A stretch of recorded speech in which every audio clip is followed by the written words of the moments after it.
So, I remember speaking to some friends and family about 7 years ago, and this is when I was living in Israel, and I told them that right now what we're experiencing is something called kibbutz galiot, the ingathering of the exiles.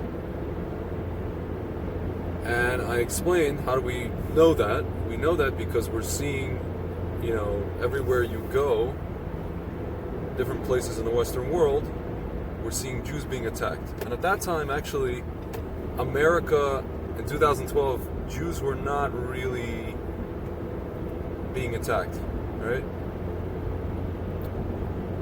Primarily what we were seeing was Jews being attacked in places like France, in Belgium, in Sweden. I had some friends from Sweden who left Sweden and they came to Israel. Just other places, different places in Europe, right? And people were just in denial about it, and we realized, like, you talk to Jews who came from those places, and they were saying, yeah, we get attacked, and that's why we're here in Israel. So you realize if a bunch of people are leaving these places and coming back to Israel for good, we know that something's happening. We know that, people are leaving what's called the creature comforts of the Western world. We know that something's happening.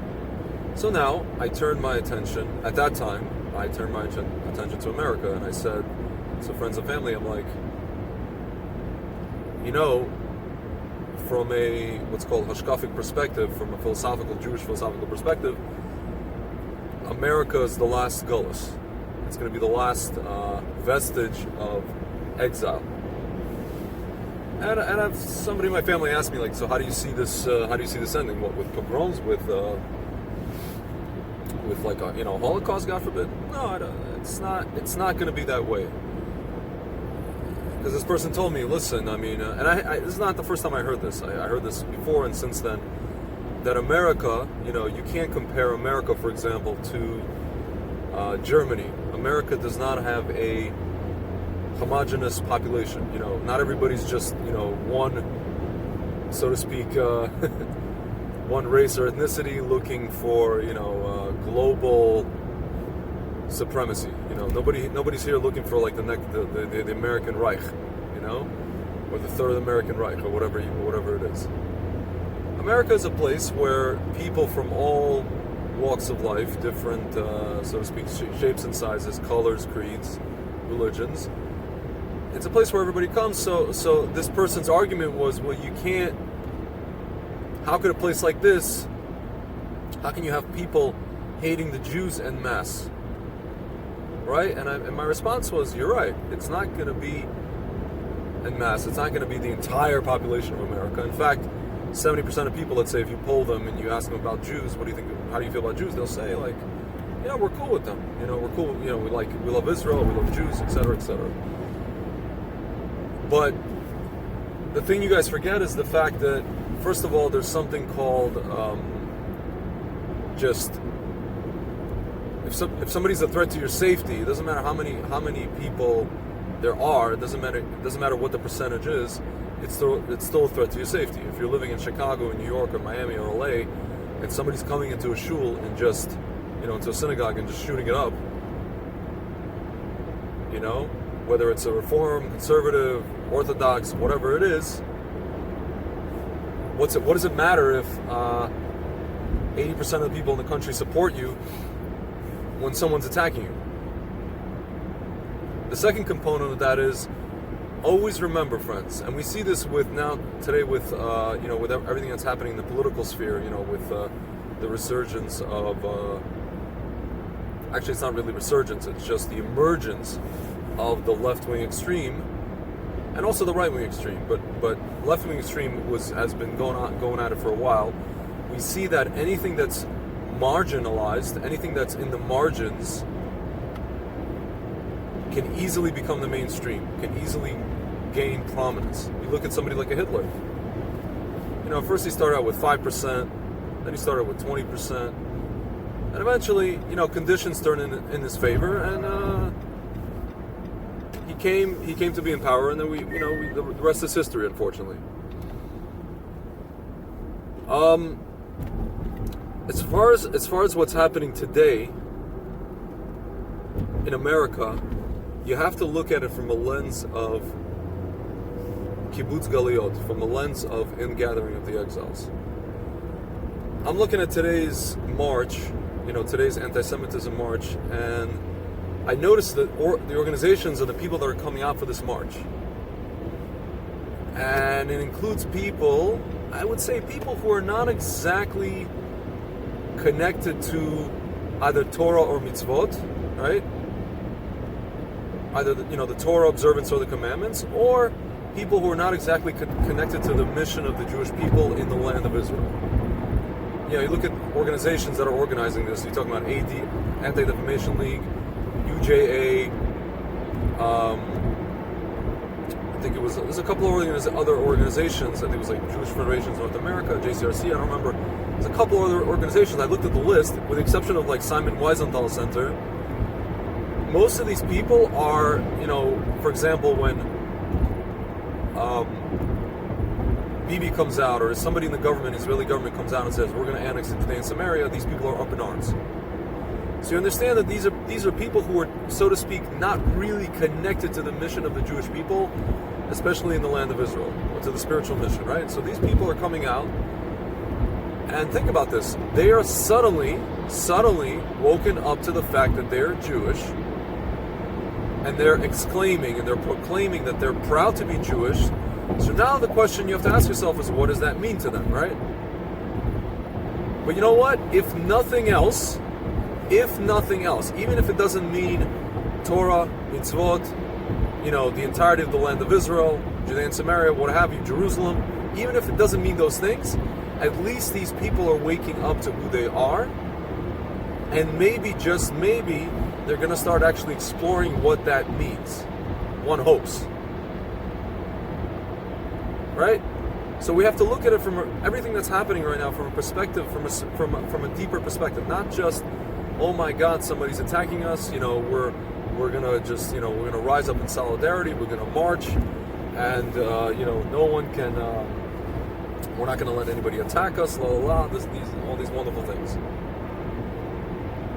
Because really, at the end of the day, all these wonderful things don't really matter much if they don't serve a purpose. The anti-Semite in this world was sent to us by Hashem.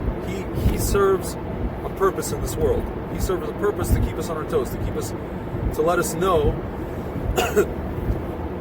to remind us of who we are. Because, friends, I'm not going to tell you, I don't know the reason, let's say, I don't claim to know the reason for the Holocaust. I can only tell you this. Right before the Holocaust, the Jewish people, especially in Germany, were forgetting who they were.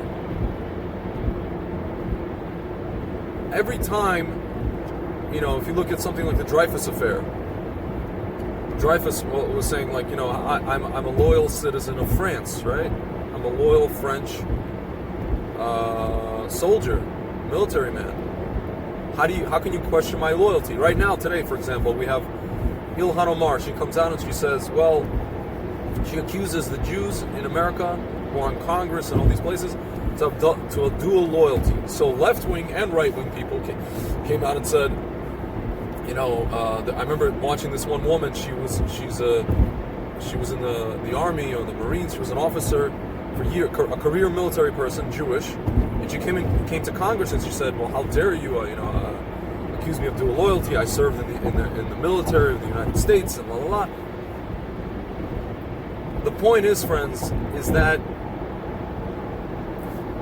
when we think that we are not only safe in a country, but we are, I guess, part of the national fabric of whatever diaspora nation that we live in, something or someone comes along and they are going to remind us that we are a nation. Donald Trump, right, a couple weeks ago, 3 weeks ago, came out and said, you guys are a nation. And the people that are marching, some of the people that are marching today, including If Not Now organization and New Israel Fund and all these people, they said, well, this is singling us out, and this is making us, like exceptionalizing us and making us a target. No, he's just saying the truth. And he's reminding you of who you are. essentially preempting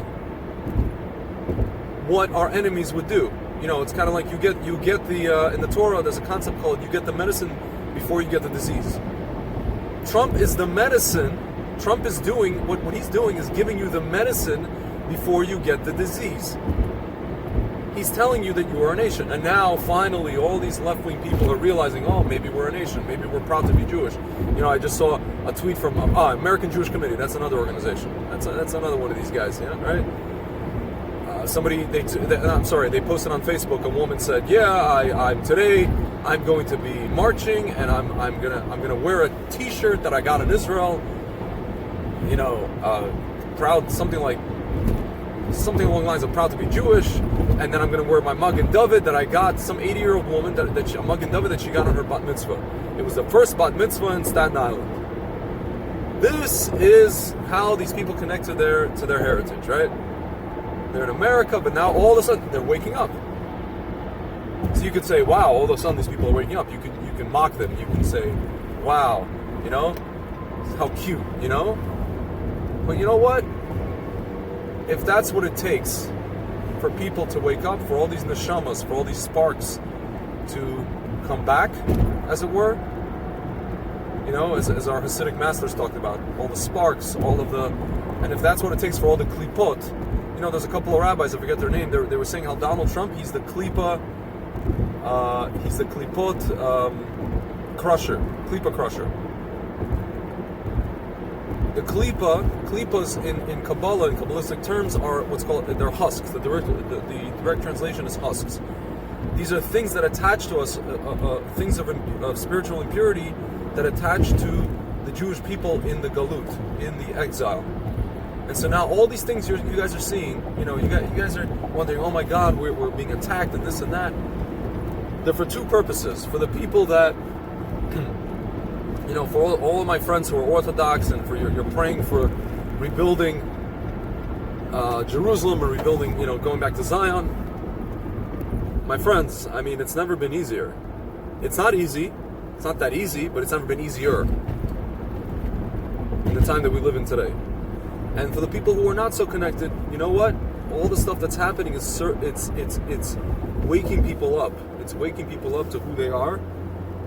And I really hope that whatever is about to happen is going to happen with what's called with rachamim, with mercy, and not with, you know, not with what we're seeing today, not with war, and not with any kind of cataclysm. Just for people to wake up, slowly to wake up to who they are, to come back to Hashem, and eventually to come back to the land of Israel. All right, folks, Shavua Tov, and talk to you soon.